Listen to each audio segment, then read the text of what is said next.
మిత్రులందరికీ సామాజిక నమస్కారాలు. నేను మీ రేగుంట సునీల్ మాదిగా.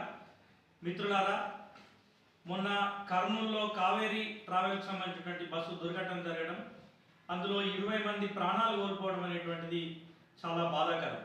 ఈ ఘటన పట్ల తీవ్రంగా చింతిస్తూ మృతుల కుటుంబ సభ్యులకు మా ప్రగాఢ సానుభూతిని మాజీ హక్కుల దండోరా రాష్ట్ర కమిటీ పక్షాన తెలియజేస్తున్నాం. ఏదేమైనా ఇట్లాంటి ఘటనలు జరగడం అనేటువంటిది చాలా బాధాకరం. ఎందుకంటే కుటుంబాలు ఇవాళ తమ ఆత్మీయులను కోల్పోయి రోధిస్తూ ఉన్నాయి. ఇది చాలా బాధాకరం అని చెప్పేసి మేము సందర్భంగా భావిస్తున్నాం.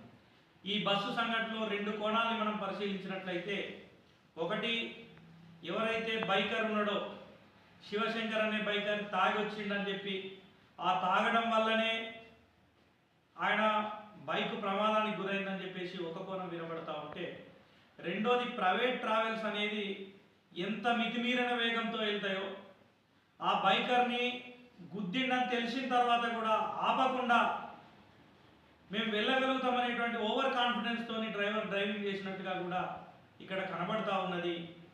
ఏదేమైనా ఇటు తాగి బైక్ నడపడం ఎంత తప్పో, ప్రైవేట్ ట్రావెల్స్ అనే మితిమీరిన వేగంతో నిబంధనల విరుద్ధంగా కూడా ప్రయాణం చేయడం కూడా అంతే తప్పు.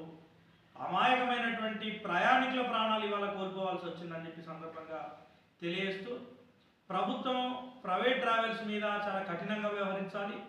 అదేవిధంగా మైనర్ బాలులకు బైకులు ఇవ్వడం విషయంలో కానీ, తాగి డ్రైవింగ్ చేసేటువంటి విషయంలో కానీ మరింత కఠినమైనటువంటి నిబంధనలు తీసుకురావాల్సినటువంటి అవసరం ఉందని చెప్పి తెలియజేసుకుంటూ, ఆ ప్రమాద ఘటన అనేటువంటిది చాలా బాధాకరమైనది.